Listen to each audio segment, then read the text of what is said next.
May kwento ako. Lalaki po ako. Share ko lang ang intimate love na naranasan ko. May nakilala akong babae at nagustuhan ko siya. Kaya, niligawan ko ang babaeng ito. While getting to know her, nalaman ko na hindi kami magkapareho ng relihiyon. Hindi ko na po babanggitin.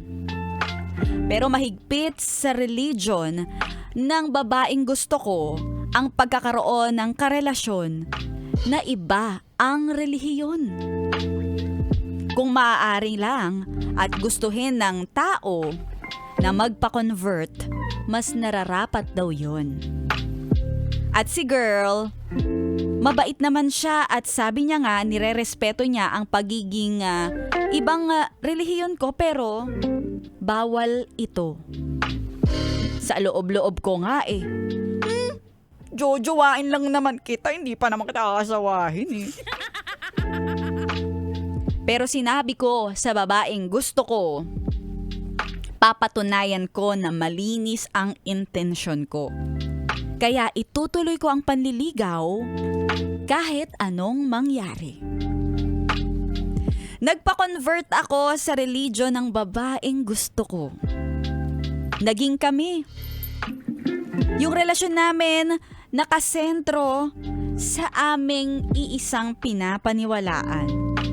At masaya ako dahil sa bago kong tinahak, marami akong nalaman maging sa sarili ko.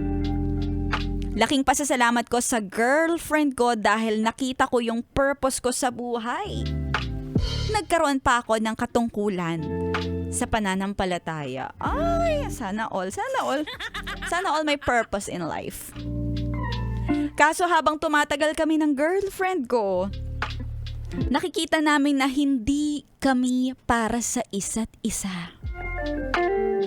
Then after 2 years, naghiwalay na kami ng maayos. At least maayos yung iba dyan ng gulo-gulo. Nagpa-platter pa. Charot. Pero kahit hiwalay na kami, hindi ako tumiwalag sa religion na ipinamulat niya sa akin. Masaya kasi ako sa direksyon ng buhay ko.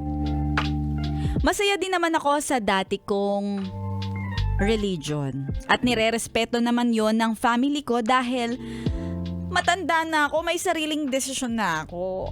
Naman, tama naman yun. And for your good naman kayo. Yun siguro, no? Napamahal na ako sa bago kong nakilala.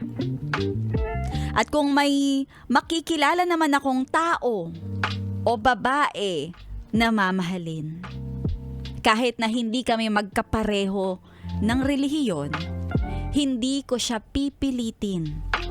Ang importante ay yung mahal niya ako at tanggap namin ang isa't isa. Sana makahanap na ako ng bago. Ay!